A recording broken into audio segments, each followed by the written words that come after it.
2024 में लोकसभा का चुनाव होना है और उसके ठीक 1 साल बाद यानी कि 25 में विधानसभा का भी चुनाव होगा। ऐसे में इन दोनों चुनाव को लेकर के देश ही नहीं बल्कि राज्य की जितनी भी राजनीतिक पार्टियां हैं वह अपनी अपनी रणनीति बनाने में जुट गई है। और ऐसे में एक बार फिर से तेजस्वी यादव को भूमिहार समाज की याद सता रही है। लेकिन आपको याद होगा कि एक वक्त ऐसा भी था जब तेजस्वी यादव के पिता यानी कि लालू प्रसाद यादव ने इस बात को कहा था कि भूरा बाल साफ करो। लेकिन तेजस्वी अब इन्हीं भूरा बालों के जरिए अपनी चुनावी रणनीति बनाने की कोशिश में जुटे हुए हैं और इन्हीं भूरे बालों से अपील कर रहे हैं कि वह उनके साथ आए। आपको पूरी बात बताते हैं आइए, लेकिन उससे पहले नमस्कार, आप देख रहे हैं द बिहार प्रोजेक्ट और मैं हूं आपके साथ हाथुजा। दरअसल देश में अगले साल लोकसभा का चुनाव होना है और उसके बाद विधानसभा का चुनाव है। और इसको लेकर के एक तरफ जहां बीजेपी सबसे ज्यादा पिछड़े समाज पर ध्यान दे रही है, क्योंकि आपको अच्छी तरह से मालूम है कि सवर्ण समुदाय का वोट बैंक जो है वह पहले से ही भाजपा के साथ ही रहा है। उसमें भी भूमिहार समाज का वोट शुरू से ही उनके पक्ष में रहा है।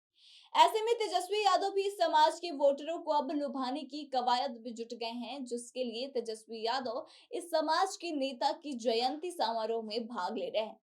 पार्टी की तरफ से कार्यक्रम भी आयोजित करवाया जा रहा है। दरअसल आपको बता दें कि उसके पीछे का मकसद है कि तेजस्वी उस समाज को बता पाए कि हम आपके सबसे बड़े हितैषी हैं। लेकिन इन सब के बीच एक बड़ा सवाल यह उत्पन्न होता है कि यदि उनके पिता यह कहते हैं कि सारा भूरा बाल साफ करो, तो फिर आज अचानक से भूरे बालों को साथ लाने की योजना कैसे तेजस्वी बना रहे हैं। दरअसल कल शाम को तेजस्वी यादव खुद की पार्टी राजद की तरफ से आयोजित डॉक्टर श्री कृष्ण सिंह की जयंती पखवाड़े के समापन समारोह में पहुंचे, जहां उन्होंने लोगों को संबोधित किया और कहा कि पिछले चुनाव में पार्टी ने भूमिहार समाज के नेता को अपना उम्मीदवार बनाया। तेजस्वी यादव ने कहा कि हम दिल से चाहते हैं कि भूमिहार समाज हमारे साथ आए। भूमिहार समाज को जो कुछ भी मिल रहा है वह राजद में ही मिला है। हमने शुरुआत कर दी है, अब आप लोग भी आगे आइए, हाथ बढ़ाइए। टिकट के बंटवारे में कोई भी भेदभाव नहीं की जाएगी। वहीं अब आपको बता दें कि तेजस्वी के इस बयान को लेकर के भूमिहार समाज के नेता का कहना है कि राजद नेता तेजस्वी भले ही यह बोल रहे हों कि उन्होंने भूमिहार समाज को बहुत बढ़ावा दिया है, लेकिन हकीकत है कि उनकी पार्टी अभी भी एमवाई समीकरण के ऊपर नहीं उठ पा रही है। यानी कि अभी भी तेजस्वी यादव की पार्टी जो है वह मुस्लिम यादवों की पार्टी ही बनी हुई है और उन्हीं के लिए काम कर रही है। तो इस तरह से आपको बता दें कि अब जैसे-जैसे चुनाव नजदीक आ रहा है, वैसे-वैसे ही सभी पार्टियां की तैयारियां भी बढ़ती जा रही है और तेजस्वी यादव अब इस कोशिश में जुटे हुए हैं कि कैसे भी करके सवर्णों को अपने तरफ खींचा जाए। लेकिन आपको बता दें कि राजपूत समाज के कुछ नेता उनके पास पहले से ही हैं, तो उस जाति का वोट उनके पास पहले से है। लेकिन भूमिहार समाज जो है वह हमेशा से राजद के खिलाफ रहा है और उनका वोट जो है वो ज्यादा राजद के खाते में नहीं जाता है।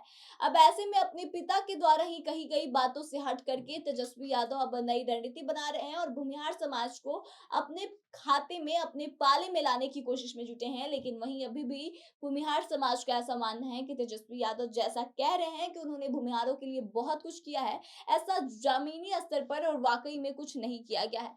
तो ऐसे में अब देखने वाली बात यह होगी कि तेजस्वी यादव अब अपने इस नए प्लान, नई रणनीति से भूमिहार समाज को कितना अपनी ओर आकर्षित कर पाते हैं और 2024 और 25 के चुनाव में इसका कितना फायदा उन्हें मिलता है। लेकिन फिलहाल इस खबर में बस इतना ही। और क्या आपको लगता है कि वाकई में भूमिहार समाज तेजस्वी के साथ जाएगा या नहीं? इस पे आप अपनी प्रतिक्रिया जरूर दें। साथ ही इस पर भी प्रतिक्रिया दें कि क्या अभी भी एमवाई समीकरण पे ही राजद काम कर रही है या नहीं।